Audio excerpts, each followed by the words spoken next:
Time travel సాధ్యపడుతుందా?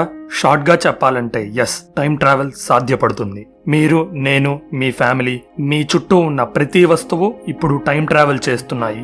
మనందరం ఒక second చప్పున భవిష్యత్తుకు ట్రావెల్ చేస్తున్నాం. మీరు చేస్తున్న కర్రీ మాడిపోతున్నా, లేక లాంగ్ డిస్టెన్స్ రిలేషన్షిప్ లో ఉన్న మీ గర్ల్ ఫ్రెండ్ లేదా బాయ్ ఫ్రెండ్ తో కలిసినప్పుడు వాళ్లతో ఎక్కువ సమయం గడిపితే బాగుండేది అని ఆలోచించినప్పుడు కూడా సమయం గుండా మీరు కాన్స్టెంట్ గా టైం ట్రావెల్ చేస్తూనే ఉంటారు. అయితే ఇప్పటి వరకు వచ్చిన 400 సైన్స్ ఫిక్షన్స్ మాట్లాడుతున్న టైం ట్రావెల్ అయితే ఇది కాదు.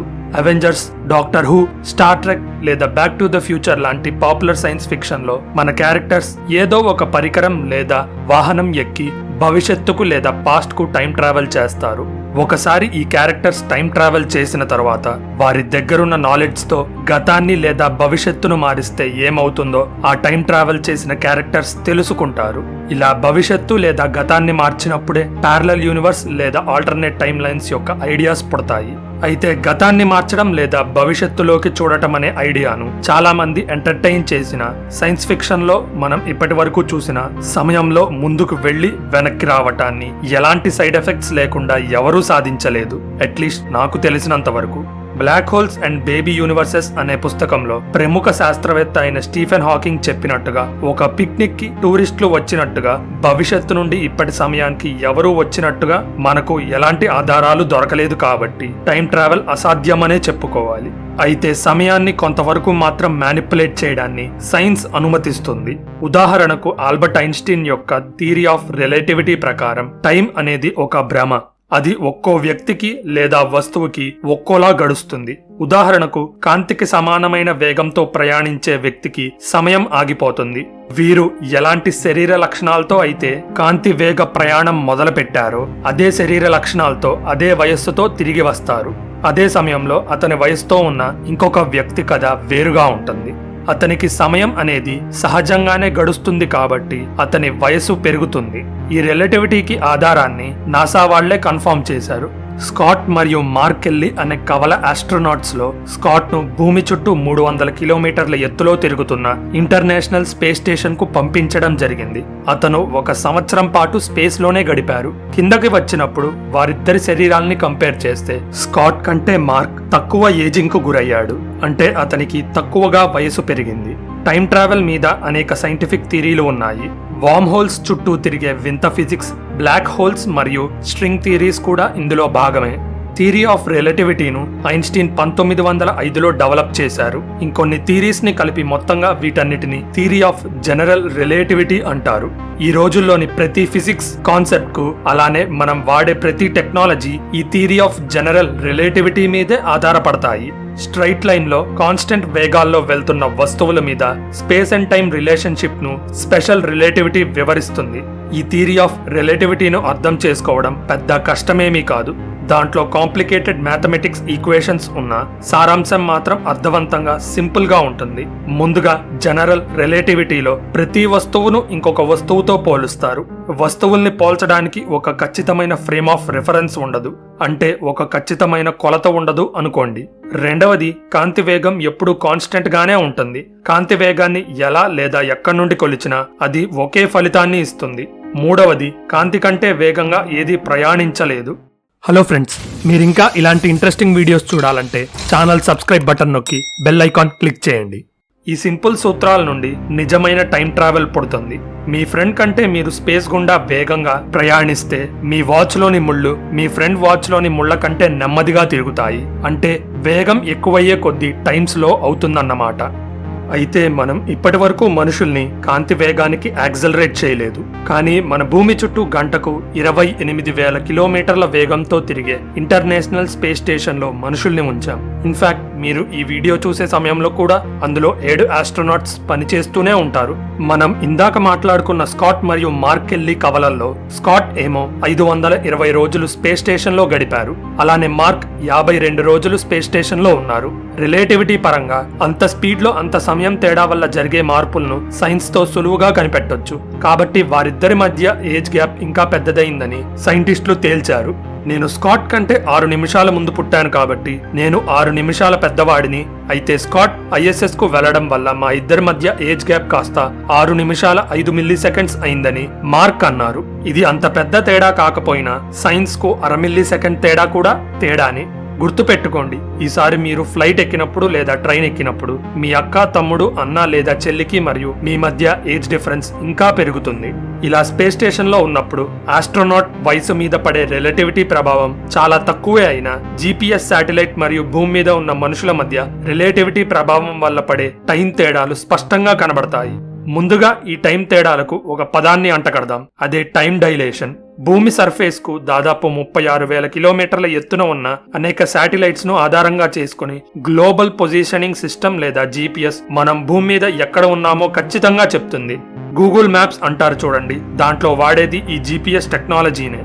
జనరల్ రిలేటివిటీ ప్రకారం ఒక వస్తువు ఇంకొక వస్తువు కంటే వేగంగా కదిలితే నెమ్మదిగా వెళ్లే వస్తువుతో పోలిస్తే వేగంగా వెళ్లే వస్తువు యొక్క సమయం ఇంకా నెమ్మదిగా గడుస్తుంది. అటామిక్ గడియారాలు ఉన్న GPSలు ఈ ఎఫెక్ట్ ను రోజుకు 7 మైక్రోసెకండ్స్ లేదా 1 సెకండ్లో 7 మిలియన్ వంతు వరకు చూపిస్తాయి.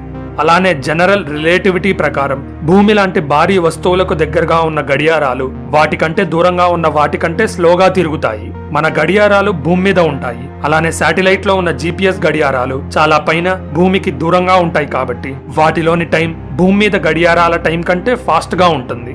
మీ కార్ లేదా ఫోన్ యొక్క లొకేషన్ ను పిన్ పాయింట్ ఖచ్చితత్వంతో క్యాలిక్యులేట్ చేయాలన్నా లేదా ఒక డ్రోన్ పైలట్ తన సంబంధిత డ్రోన్ ను రియల్ టైమ్ లో ల్యాగ్ లేకుండా నడపాలన్నా GPS శాటిలైట్ లో సమయాన్ని భూమి మీద సమయంతో ఖచ్చితంగా సింక్ చేయక తప్పదు.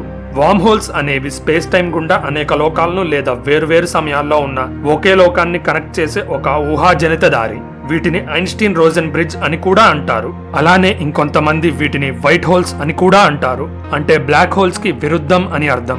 అయితే ఇదంతా థియరీ పరంగా బానే ఉన్న నిజమైన వార్మ్ హోల్ ను ఇప్పటి వరకు ఎవరూ చూడలేదు. యూనివర్సిటీ ఆఫ్ ఓరెగాన్ కు చెందిన స్టీఫెన్ సు అనే థిరియాటికల్ ఫిజిక్స్ ప్రొఫెసర్ ప్రకారం వార్మ్ హోల్స్ అనేవి ప్రస్తుతానికి ఊహాజనితంగానే భావించబడుతున్నాయి. కాబట్టి ఇప్పుడప్పుడల్లా వార్మ్ హోల్ ను మనం కనిపెట్టలేము. ప్రైమోడియల్ అంటే బేబీ వార్మ్ హోల్స్ 10⁻³ సున్నాల సైజులో ఉంటాయి, అంటే ఒక వైరస్ లేదా బ్యాక్టీరియా కంటే చిన్నవి.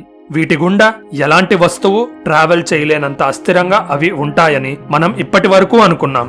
అయితే ఒక స్టడీ ప్రకారం ఇది నిజం కాదు. పాస్కల్ కొరియన్ అనే భౌతిక శాస్త్రవేత్త ప్రకారం వార్మ్ హోల్స్ అనేవి వస్తువులు వెళ్లగలిగే ఒక అనుకూలమైన వారధిగా పనిచేస్తాయి. పాత రోజుల్లో ఒక ఊహాజనిత వార్మ్ హోల్ ద్వారా వెళ్లే వస్తువు యొక్క దారిని ట్రేస్ చేయడం అసాధ్యం. కొరియన్ ఇప్పటి వరకు అందరూ వాడిన స్వార్ట్స్చైల్డ్ మెట్రిక్ కాకుండా ఎడింగ్టన్ ఫింకెల్స్టైన్ మెట్రిక్ వాడటం జరిగింది. ఇదంతా మీకు కన్ఫ్యూజన్ గా అనిపించిన దీని ఫలితమే వార్మ్ హోల్ గుండా వెళ్లే ఒక వస్తువును ట్రాక్ చేయగలిగే విధానాన్ని కనిపెట్టాం. అంటే ఒక టైం ట్రావెలింగ్ GPS అన్నమాట. అంటే సమయంలో మీరు ఎక్కడున్నా దీని ద్వారా మిమ్మల్ని ఒక కంప్యూటర్లో ట్రాక్ చేయొచ్చు. అవెంజర్స్ ఎండ్ గేమ్ లో ఐరన్ మ్యాన్ కూడా ఇలాంటి టెక్నాలజీను కనిపెట్టే టైం ట్రావెల్ ను సులభతరం చేస్తాడు. ఐన్స్టీన్ థియరీల ద్వారా టైం ట్రావెల్ కష్టంగానే అనిపించిన సమయంలో ముందుకి వెనక్కి జంప్ చేయడానికి కొంతమంది పరిశోధకులు ఇతర పరిష్కారాలను ప్రవేశపెట్టారు. ఈ పరిష్కారాల్లో కూడా లోటుపాట్లు ఉన్నాయి. ప్రతి పరిష్కారంలో గ్రావిటీనే పెద్ద అవరోధంగా వ్యవహరిస్తుంది. టైం ట్రావెల్ చేసేటప్పుడు అది మనిషి తట్టుకోలేనంత బలంగా ఉంటుంది. ఫ్రాంక్ టిప్లర్ అనే ఆస్ట్రానమర్ టిప్లర్ సిలిండర్ అనే మెకానిజం ను ప్రవేశపెట్టాడు. సూర్యుడి మాస్ కు 10 రెట్లు పెద్దగా ఉన్న వస్తువును ఒక చపాతీలా చేసి దాన్ని ఒక లావు పైప్ అంటే సిలిండర్ ఆకారంలోకి చుట్టాలి. ఈ సిలిండర్ ను 1 నిమిషానికి కొన్ని బిలియన్ల సార్లు తిప్పితే దాని చుట్టూ ఒక స్పేస్ షిప్ ను ఒక నిర్దిష్ట మార్గంలో తిప్పితే థిరియాటికల్ గా సమయంలో వెనక్కి వెళ్ళొచ్చు. ఇది ఒక క్లోజ్డ్ టైం లాంటి కర్వ్ అని అనుకోవచ్చు. ఇలాంటి భారీ వస్తువు తిరుగుతూ ఉంటే గ్రావిటీ వల్ల సమయం నెమ్మదిగా గడుస్తుంది. ఇంటర్స్టెల్లార్ సినిమాలో బ్లాక్ హోల్లో పడిన హీరో మళ్లీ తిరిగి వచ్చినప్పుడు ఈ టైం డైలేషన్ ప్రభావాన్ని మీరు చూసే ఉంటారు. ఇక్కడ ఒక చిక్కొచ్చి పడింది. టిప్లర్ సిలిండర్ నిజమవ్వాలంటే అది మనం కొలవలేనంత పొడవుగా మనకు తెలియని మ్యాటర్ తో తయారు చేసుండాలి. ఏదేమైనా ఇప్పట్లో ఈ ఇంటర్స్టెల్లార్ పాస్తాను సృష్టించడంలో మనం చాలా దూరంలో ఉన్నాం. సాధారణ పదార్థంతో తయారయ్యున్న ఒక గోళం చుట్టూ ఒక డోనట్ షేప్ లో ఉన్న వాక్యూమ్ ద్వారా టైం ట్రావెల్ చేయొచ్చని ఇజ్రాయెల్ కు చెందిన భౌతిక శాస్త్రవేత్త అయిన అమోస్ ఓరీ అన్నారు. ఈ మొత్తం ఆకారమే ఒక టైం మెషిన్ అని, ఇంతటి భారీ వార్పింగ్ తో ఉన్న వస్తువును తయారు చేస్తే దాని చుట్టూ ఉన్న టైం లైన్స్ ముడుచుకుంటాయని, తద్వారా టైం ట్రావెల్ సాధ్యపడుతుందని చెప్పారు. అయితే కొన్ని థీరీస్ లానే ఓరీ టైం మెషిన్ లో కూడా కొన్ని అసమానతలు ఉన్నాయి. ఈ టైం మెషిన్ వద్దే టైం లైన్స్ క్లోజ్ అవ్వటం వల్ల ఇది కనిపెట్టిన సమయం కంటే వెనక్కి వెళ్లడం కుదరదు. ఉదాహరణకు 2050లో ఈ టైం మెషిన్ కనిపెడితే భవిష్యత్తు నుండి వచ్చేవారు 2050 వరకు మాత్రమే వెనక్కి టైం ట్రావెల్ చేయగలరు. 2049 లేదా అంతకంటే వెనక్కి వెళ్లాలంటే ఈ టైం డోనట్ మెషిన్ ద్వారా కుదరదు. రెండవది, ఈ టైం మెషిన్ నిర్మించడానికి మనం గ్రావిటేషనల్ ఫీల్డ్ లో మార్పులు చేయగలిగే సామర్థ్యాన్ని కలిగి ఉండాలి. భవిష్యత్తులో ఇది సాధ్యపడొచ్చు, కానీ ప్రస్తుతానికి అయితే మన దగ్గర ఇలాంటి టెక్నాలజీ లేదు. ఈ వీడియోలో ఇన్ఫర్మేషన్ మీకు నచ్చినట్లయితే లైక్ చేయడం మర్చిపోకండి. అలానే ఇలాంటి ఇంట్రెస్టింగ్ వీడియోస్ కోసం ఛానల్ సబ్స్క్రైబ్ చేసుకుని బెల్ ఐకాన్ నొక్కండి. మీ సపోర్ట్ వల్లే ఈ ఛానల్ ముందుకు కదులుతుంది. So thank you for watching. This is your phantom signing off. See you in the next one.